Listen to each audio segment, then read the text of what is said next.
Welcome to channels. Welcome to my channels YouTube साहब। तो दोस्तों आज हमसे भारतीय राज्य व्यवस्था में भारतीय संविधान की ऐतिहासिक पृष्ठभूमि के स्टडी नोट्स के बारे में हम क्वेश्चन दे पाएंगे। तो चलिए चलते हैं इसके बारे में यानी भारतीय संविधान के ऐतिहासिक पृष्ठभूमि के परिचय की ओर। तो चलिए चलते हैं।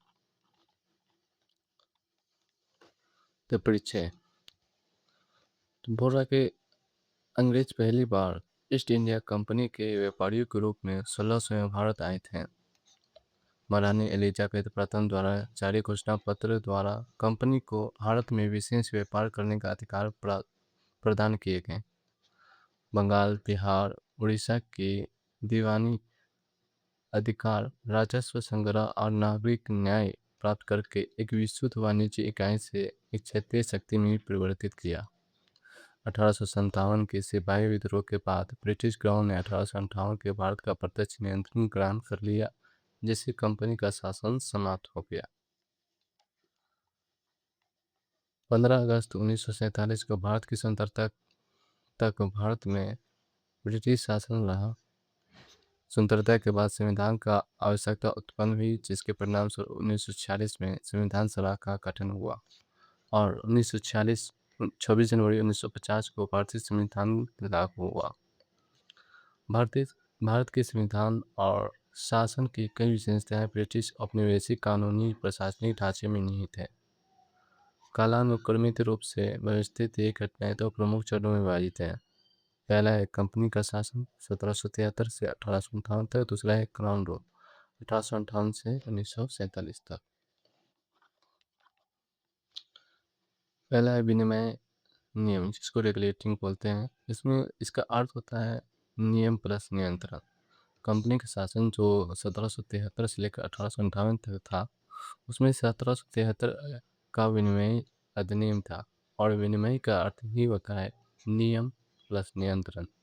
रेगुलेटिंग एक्ट इसलिए कहा गया कि कंपनी के शासन और पहली बार नियंत्रण करना था। ठीक है, कंपनी के प्रशासन पर पहली बार नियंत्रण करना था इस रेगुलेटिंग एक्ट के तहत।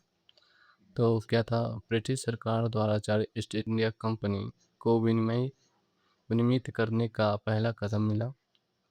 कंपनी के राजनीतिक और प्रशासनिक कार्यों को मान्यता दी गई। बंगाल के गवर्नर जनरल का पद सृजित किया गया। लॉर्ड वारेन हेस्टिंग प्रथम थे। गवर्नर जनरल की सहायता के लिए 4 सदस्यों की कार्यकारी परिषद बनाई गई। गवर्नर जनरल को बम्बई और मद्रास के गवर्नर जनरल से वरिष्ठ बनाया गया। कोलकाता में एक मुख्य न्यायाधीश और 3 अन्य न्यायाधीशों के साथ सर्वोच्च न्यायालय की स्थापना 1974 में की गई। कंपनी के कर्मचारियों को निजी व्यापार और रिश्वत लेने से प्रतिबंधित कर दिया गया। वहीं कोर्ट ऑफ डायरेक्टर्स को राजस्व, नागरिक और सैन्य मामलों की निगरानी ब्रिटिश सरकार को देनी होती थी। अब आते हैं 1781 का संशोधन अधिनियम, जिसको निपटान अधिनियम भी कहते हैं। आधिकारिक क्षमता में गवर्नर जनरल और परिषद पर सुप्रीम कोर्ट के अधिकार क्षेत्र को सीमित कर दिया गया। राजस्व मामलों को सर्वोच्च न्यायालय के क्षेत्राधिकार से बाहर रखा गया। कानूनी व्यवस्था में हिंदुओं और मुसलमानों के व्यक्तिगत कानूनों को मान्यता दी गई। ईस्ट इंडिया एक्ट 1784 कंपनी के वाणिज्य और राजनीतिक कार्यों को अलग करने के लिए किया गया। राजनीतिक मामलों की निगरानी के लिए नियंत्रण बोर्ड बनाया गया, जिसमें द्वैध शासन की स्थापना हुई। निदेशक मंडल वाणिज्य मामलों का प्रबंधन करता था, जबकि नियंत्रण बोर्ड राजनीतिक कार्यों को देखरेख करता था। कंपनी के क्षेत्रों को भारत में ब्रिटिश अधिकार कहा जाता था।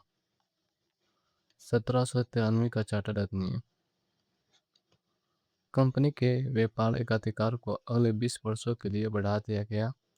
बम्बई और मद्रास की परिषदों पर अधिभावी शक्तियां प्रदान की गई। गवर्नर जनरल को निषेधाधिकार यानी कि वीटो का अधिकार दिया गया 1793 एक्ट के तहत। अब आते हैं 1813 का चार्टर अधिनियम।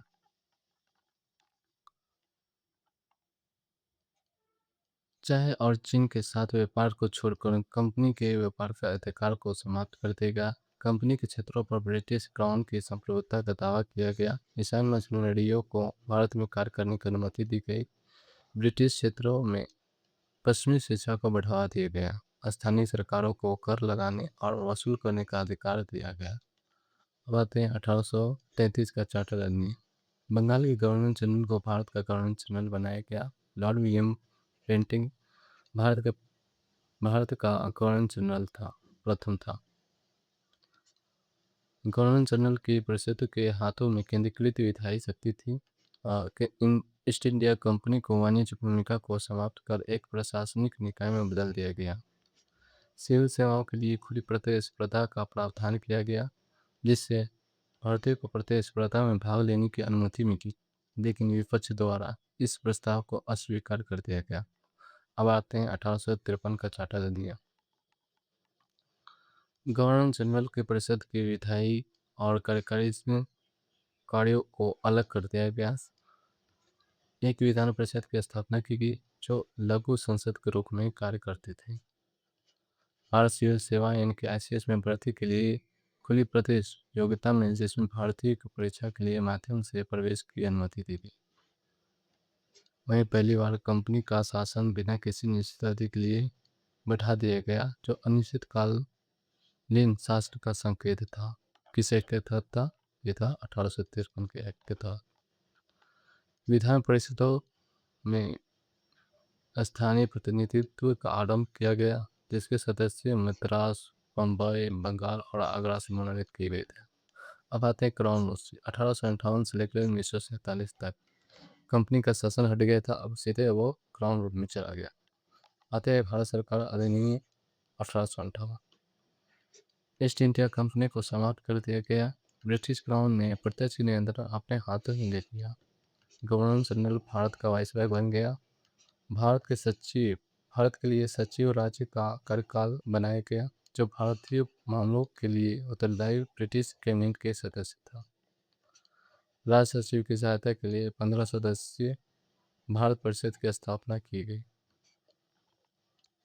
दोहरी सरकार प्रणाली को समाप्त कर दिया गया तथा नियंत्रण को ताज के अधीन केंद्रीकृत कर दिया गया। भारत परिषद अधिनियम 1861। विधान परिषद में भारतीयों को सम्मिलित करना आरंभ किया गया। वाइसराय द्वारा विधान परिषद में मनोनीत प्रथम 3 भारतीय थे: बनारस के राजा, त्यारक महाराजा और सर दिनकर राव।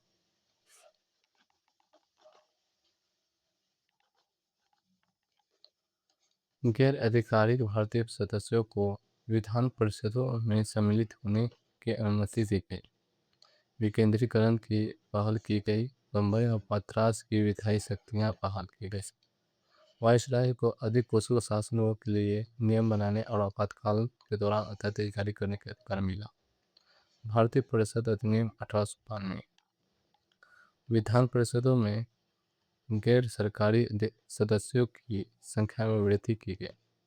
बजट पर चर्चा करने और कार्यपालिका से प्रश्नों का अधिकार दिया गया। जिला बोर्डों और विश्वविद्यालयों और व्यापार संघों द्वारा सदस्यों के नामांकन की अनुमति दी गई। भारत परिषद अधिनियम 1909, जिसको मार्लो पिंटो सुधार भी कहते हैं। केंद्रीय प्रांतीय दोनों स्तर पर विधान परिषदों का विस्तार किया गया। मुसलमानों के पृथक निर्वाचन की अवधारणा शुरू की गई। इसमें सांप्रदायिक प्रतिनिधित्व स्थापित हुआ। भारतीय को पहली बार कार्यकारी परिषद में सम्मिलित होने की अनुमति दी गई। भारत सरकार अधिनियम 1919 मॉन्टेग्यू पर सुधार। देश शासन लागू किया गया। विषयों पर हस्तांतरित यानी भारतीय मंत्रियों द्वारा नियंत्रण और आरक्षित यानी ब्रिटिश अधिकारियों द्वारा नियंत्रण में विभाजित किया गया। बंगाल और मद्रास के जैसे प्रांतों में विधान परिषदों का विस्तार किया गया और द्विसदनीय व्यवस्था लागू की गई।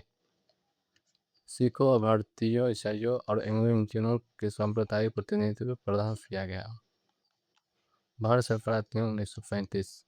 प्रांतीय स्वायत्तता का आरंभ किया गया। राज्यपालों को प्रांतीय विधानसभाओं के प्रति उत्तरदायी मंत्रियों की सलाह पर कार्य करना पड़ता था। कई प्रांतों में द्विसदनीय विधायिकाओं की स्थापना की गई। अनुसूचित जाति और महिलाओं और श्रमिकों के लिए सांप्रदायिक प्रतिनिधित्व का विस्तार किया गया। संघीय न्यायालय और भारतीय रिजर्व बैंक तथा संघीय प्रांतीय दोनों स्तरों पर लोक सेवा आयोग की स्थापना का प्रावधान किया गया। भारतीय स्वतंत्रता अधिनियम 1947। ब्रिटिश शासन का अंत हुआ तथा दो स्वतंत्र राज्य बने, भारत और पाकिस्तान।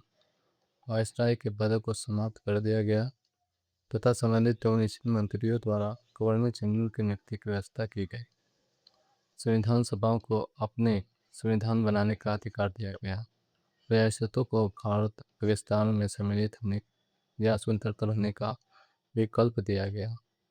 तो ये थे भारतीय इतिहास के नोट्स, जिससे आप आसानी से आने वाले ऑब्जेक्टिव को आराम से लगा सकते हैं और परीक्षा में अधिक से अधिक मार्क्स ला सकते हैं। तो ये वीडियो कैसा लगा इसको जरूर से लाइक शेयर जरूर करें और इस वीडियो को पूरी तरह से देखें।